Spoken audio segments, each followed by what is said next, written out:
Hola, estaba pensando sobre la vida extraterrestre porque estaba mirando el cielo, que estaba bastante azul, rodeado de nubes, y, y cuando ocurre esa especie de atmósfera, pues siempre me pongo a pensar quién nos está observando en el más allá, si hay alguien en Marte o si van a venir los extraterrestres pronto a presentarse y contarnos qué ocurre. Es que tengo algunas heridillas que me voy curando porque se me rasca mucho la cara.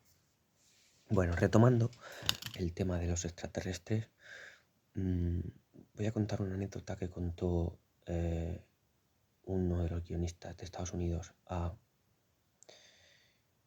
en una sesión de guión que se compartió en un curso y que trataba el tema de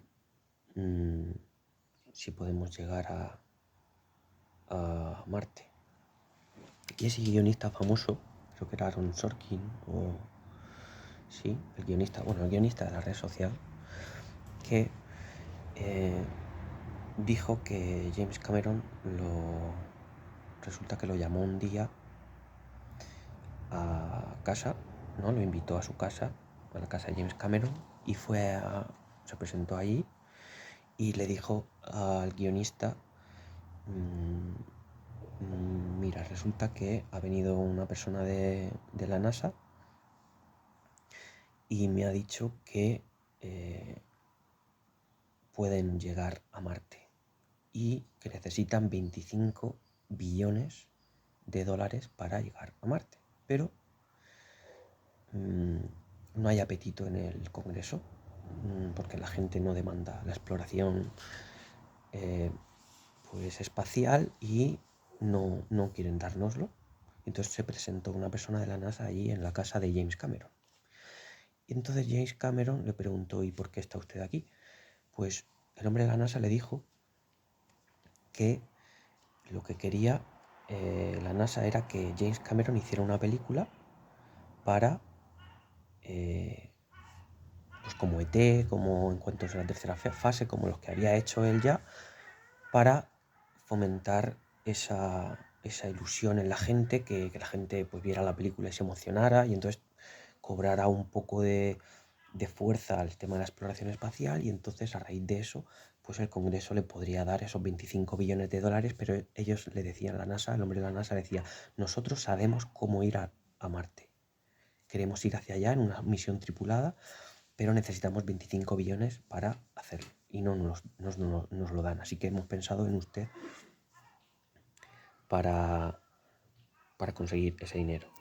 Y entonces la NASA, lo que quiere decir con esto es que Cameron llamó al guionista para, pues parece que conseguir que escribiera. Entonces el guionista en ese encuentro le dije, entonces me estás diciendo, Cameron, James, me estás diciendo que para conseguir que el futuro de la exploración del espacio, para llegar a Marte, todo eso, la exploración, el futuro de nuestra humanidad está en manos de que yo te escriba un buen guión? Y James Cameron dijo sí, exactamente. Y el guionista rechazó por completo escribir eso.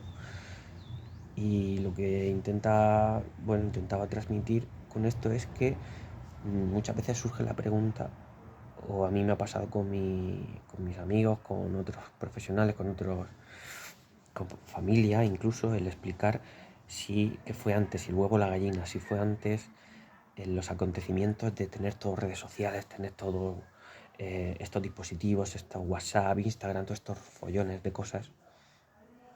¿Qué fue antes? Si Orson Welles, ¿no?, y su obra literaria, si Regreso al Futuro, si fue antes los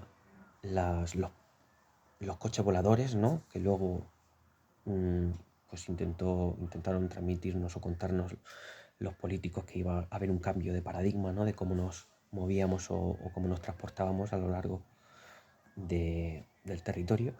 Entonces, ¿qué son antes? ¿Las historias que nos cuentan, la literatura, el arte, o lo que empieza a ocurrir a nuestro alrededor, ¿no? ¿Qué inspira a qué, no? ¿Son los políticos los que son inspirados por las obras? ¿Son las obras los que son inspirados por la realidad?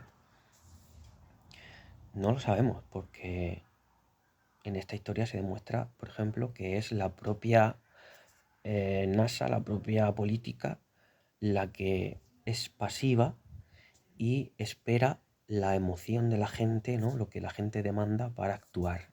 Entonces, a veces los artistas, igual que los arquitectos o igual que los profesores, son los que inspiran nuestra realidad. Y cuando creemos que pues una pandemia quizás llega a nuestra realidad, me pregunto, ¿no? No sé, me cuestiono la realidad. Pues yo pienso que cuando llega una pandemia después de haber películas como Perfect Sense, ¿no? Esta de una pareja que de repente empieza a perder el aroma, empieza a perder la visión, empieza a perder el sentido del oído, todos esos sentidos, ¿no? Empiezan a desaparecer a raíz de una pandemia que llega a Londres.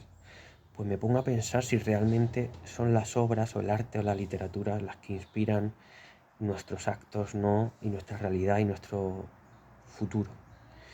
Y yo creo que a veces sí, que a veces es nuestra imaginación la que reformula la realidad. Entonces, quería dejar un poco ahí en el aire esa teoría, ¿no? La teoría del caos, de que el universo, las formas que creamos quizás son venideras por lo que imaginamos, por lo que leemos, por lo que vemos en cine, por lo que vemos en redes o por lo que vemos en... Entonces yo creo que la creatividad, el humanismo y la curiosidad, que se traduce muchas veces en el arte, antes que obviamente la política apenas deja tiempo para esa creatividad, no son seres tan creativos o tan curiosos, sino son seres más pues quizás seres más confrontadores, más villanos, más civiles, ¿no? Más sociópatas, ¿no? Pues quizás yo creo que todos nos inspiramos por lo que vemos, observamos, leemos y imaginamos, y quizá puede ser ese nuestro futuro, ¿no? Así que quizás inventemos un futuro mejor, pero ¿por qué no inventar desde todas las ramas del conocimiento, científicas, educativas, sociales, humanísticas, artísticas? ¿No? Digo yo. Pero bueno, ahí queda un poco la reflexión de quién crea el mundo en el que vivimos. Yo no lo sé, pero me pregunto sobre ello. Adiós, pasa buen día y hasta pronto. Seguiré subiendo cosas cuando se me vayan ocurriendo. Tomad mucho el sol, alimentaos y abrigaos porque son tiempos también para descansar. Adiós.